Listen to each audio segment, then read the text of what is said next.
My story is not unique. I left a marriage after 15 years. I had 3 kids with the man. I had built a life with him, and I really wanted it to work.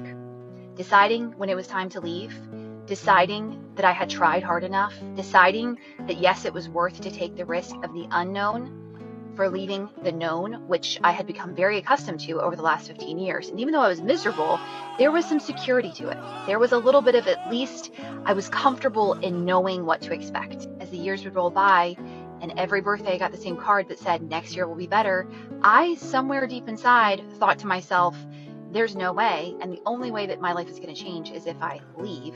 But I had 3 kids, and I was also thinking, wait, if my happiness means that I'm taking away the kids' happiness, all of the guilt that came into play of, am I being so selfish that I want to leave this, and is it bad enough? When I first got divorced, it was the hardest part of my life. I didn't have anything. I didn't have no car. I had to start over. I literally had to sell my car.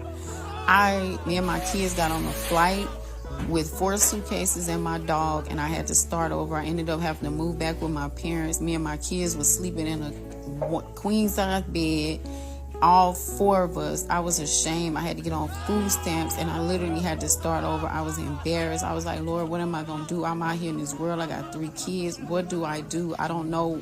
I don't even know where to begin. And I look at my life now, even though I'm not where I want to be yet, I'm grateful for the experience, and I'm grateful for where he has brought me from, y'all. Do you understand me? I almost lost my mind. Really? I'm telling y'all, I know what you're going through. I almost lost my mind. It was times that I contemplated suicide and everything. And God has done so much in my life. And I just want to encourage y'all, like, you're going to make it through it. He brought me through it. Love y'all. I divorced a man that I know I will still love until the day that I die. What? But long story short, sparing all the details, I could not continue on the way that we were going for the rest of my life. That sure as hell don't mean that I did not love him and that I don't still love him. It means that I love myself and all of us, my daughter, my stepson, him, and me, more than the pain that it would cause us to all be miserable together. This don't mean I'm not still sad and very angry and not still very much in love with the person and the life and the future that I thought that I was supposed to have. But it does mean that I know what real love is. Real love for others, like my children. Real love for a person that I hate a lot of times. And most importantly though, real love for myself and a lot of self-awareness. Because when I can't function the way I'm supposed to function, I hold it in. And as much as I try to hold it all in, it ultimately spills over to the people closest to me. I had to make a really hard decision. A choice that I live with every single day. I chose me. But by choosing me, I was still choosing all of us.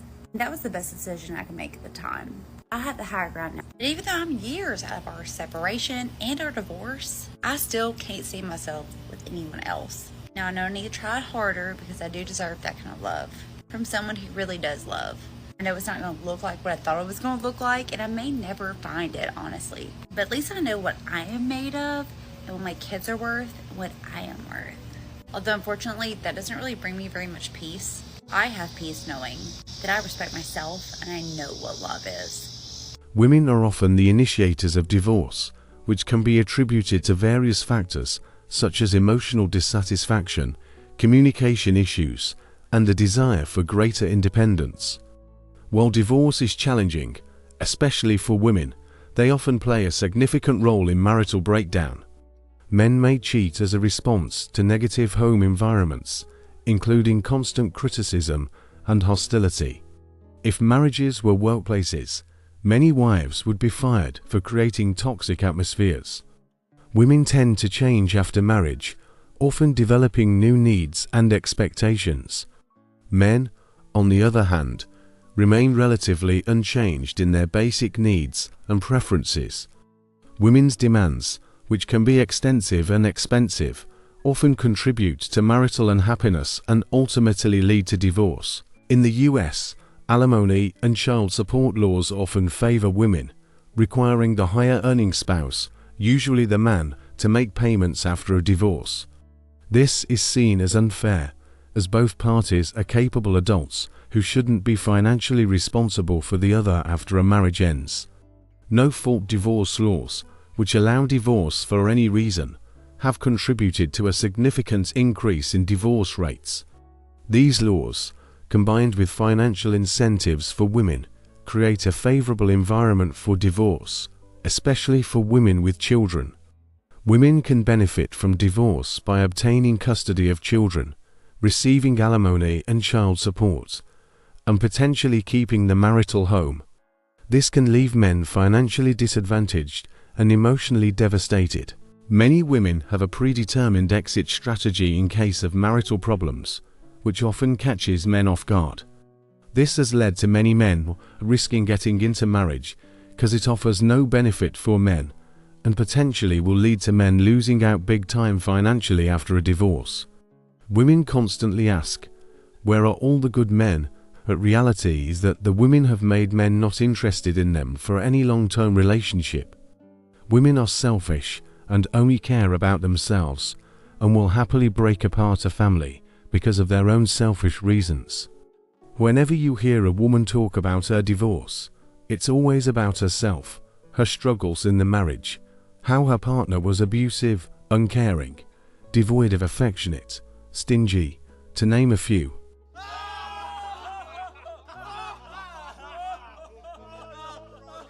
Life after divorce. As a woman, I would honestly sit here and say, as much as I've made the decision and the choice to divorce my husband then, I also regret it. I don't regret it because I still loved him, but I regret it because I feel like I denied my children the right and the opportunity to have what people call a normal family. Now today I'm sitting with kids who are in the statistic of divorce. So as much as I've divorced, I would never ever advise anybody to go through a divorce. So 80 to 90% of all divorces are women leaving men. Unpack that for us. What? I looked up the research and it's 70% of women that are initiating divorce. Would you work at a company that only had a 30% retention rate for their employees? 70% of the employees are leaving the company? Would you think, oh man, these employees suck? Or would you think, what the hell's wrong with that employer that they can't keep any employees? 50% of women, once they get divorced, don't remarry. They're done. But 70% of men will remarry. Because studies also show that marriage is much more beneficial for men. What? They live longer and they're able to make more money in their jobs because someone's holding things down at the home fort. And marriage is not beneficial for women and tend to rely on women to do all of the household labor, to do all of the mental load of making doctor's appointments, purchasing the things for the house, doing the cooking, the cleaning, and that the women are carrying the emotional labor as well. Meaning they're always trying to initiate connection and help regulate everybody's emotions better. I'll also add that only 27% of women say that they regret getting a divorce, whereas 39% of men say they regret getting a divorce. So the institution just isn't working for women much anymore. And so much of that has to do with the fact that men are struggling to regulate their emotions, to be emotionally intelligent, and to know how to emotionally connect with a woman, especially around the area of having empathy. So that's my interpretation of the statistics. What's yours? Okay, good evening, ladies. Okay, I'm just going to go for this, and we'll see how it goes. So, the last few days have been super traumatizing for me. My own fault.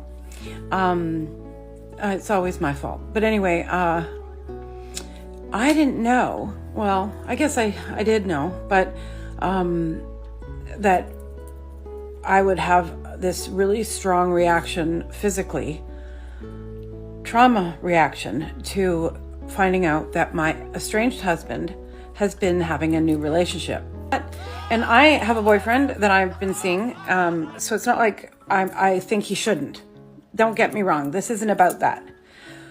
But what happened was because he didn't tell me, I felt safe around him still, like in the way that he still loved me. What?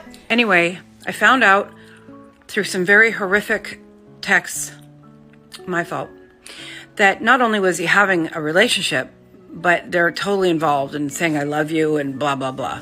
And I had this physical trauma, like I went off the fucking rails.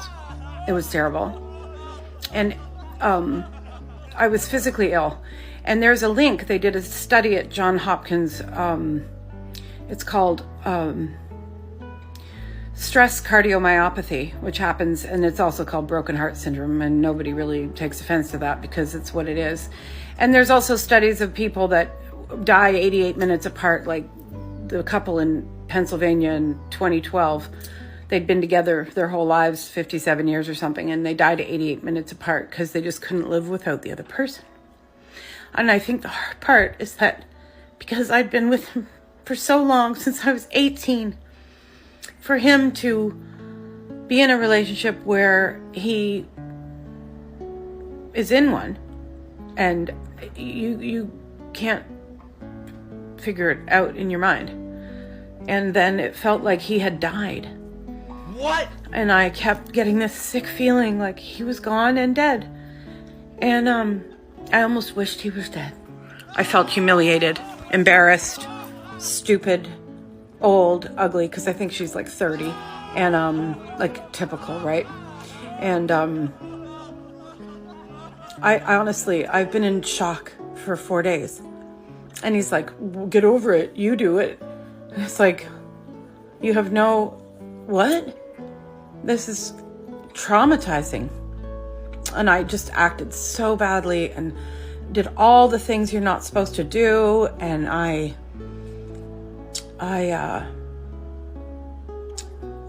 have blocked him, and I'm not, he's like, let's be friends. I'm like, I'm gonna be fucking friends with you. Not now. Not right now. Everything that he used to do for me, he's now doing for someone else. And this is fine. It's normal, but it's not normal. But I think I hadn't really faced that yet, or thought that he would, because I'm ridiculous. But, you know, we always put things aside, don't we? Some women regret divorcing their partners, realizing that better communication could have saved their marriages. They acknowledge their own role in the breakdown and wish they had focused on their own actions rather than blaming their partners. Women often assume that divorce leads to a perfect life, but this may not be the case. The cyclical nature of marriage suggests that more effort could have been invested in resolving issues. Divorce has a devastating impact on children, which is a significant regret for many women. Men and women express love differently, which can lead to misunderstandings in relationships. When men demonstrate love in their own way, women may criticize them, which can be hurtful. Some women are unwilling to work on relationship problems due to stubbornness, self-centeredness, or pride. Women may have unrealistic expectations of their husbands, including financial demands that exceed their partner's capabilities. Prior to divorce, women may emotionally withdraw from their partners, claiming a lack of feelings. Men often cope with divorce by moving on quickly. Some women may regret their decision to divorce after experiencing similar problems in subsequent relationships. Divorce can have a significant negative impact on emotional well-being, leading to grief, anger, anxiety, guilt, and depression. Some women may regret their decision due to the pain and emotional turmoil it causes. Divorce often results in a lower standard of living, particularly for women. Some women may realize that divorce was a mistake made in haste or under the influence of negative emotions. They may believe that life would be easier if they had stayed in the marriage. Modern marriages can be oppressive for men, with women often exhibiting fake, exploitative, and manipulative behaviors. Many men find marriage to be a miserable experience, filled with nagging, complaints, and unrealistic expectations. Men face various challenges in marriage, including broken promises, cheating, selfishness, and harmful behavior. Happy marriages are rare, and focus should be on creating happy families and stable societies. Love-based marriages are often unsuccessful due to inherent human tendencies. Marriage evolved as a means of survival, social stability, and division of labor in pre-modern times. It's a cultural construct, not a biological one. Men are naturally polygamous, while women are hypergamous, leading to societal instability. The family court system often favors women, punishing men for participating in marriage and rewarding women for leaving. While marriage can restrain men's polygamous tendencies, it often rewards women for their hypergamous instincts. Women are inherently unsatisfied and materialistic, focusing on what they can gain from men. This is supported by Briffault's law, which states that women prioritize material benefits in relationships. Marriage requires external enforcement, such as legal, religious, or cultural systems, to maintain stability. Women are often duplicitous, erratic, irrational, and manipulative, especially in relationships with men. Their love is conditional and focused on personal gain, lacking duty, loyalty, or reciprocity. Men should not commit fully to women, as it can be perceived as weakness. Treating women as disposable can lead to better results. Given the current legal system and the unreasonable demands of modern women, it's too risky for men to enter into marriages. Divorce has become too easy, making marriage and family a financial burden. No rational man would sign a marriage contract if he fully understood the consequences. If unchecked, women's demands could lead to the downfall of civilization. This might seem extreme, but it's true if you consider that throughout history, societies have typically assigned specific roles to men and women based on gender. Marriage can be destructive for men. A woman can drain a man's life force, leaving him emotionally empty. Being financially and legally obligated to a woman is a horrifying experience. Marriage is like a gun pointed at a man's head, and the woman benefits financially from pulling the trigger. Unless there's a clear business reason, marriage is a foolish decision for men. Men risk losing everything in a divorce. In no-fault divorce states, women can cheat and have children with someone else, and men are still expected to provide for those children. Men might lose their homes, assets, and even part of their future retirement benefits. Judges often favor women in divorce proceedings, and women can disregard visitation orders without consequences. Men are also responsible for court fees and legal representation for both parties, even if they can't afford it.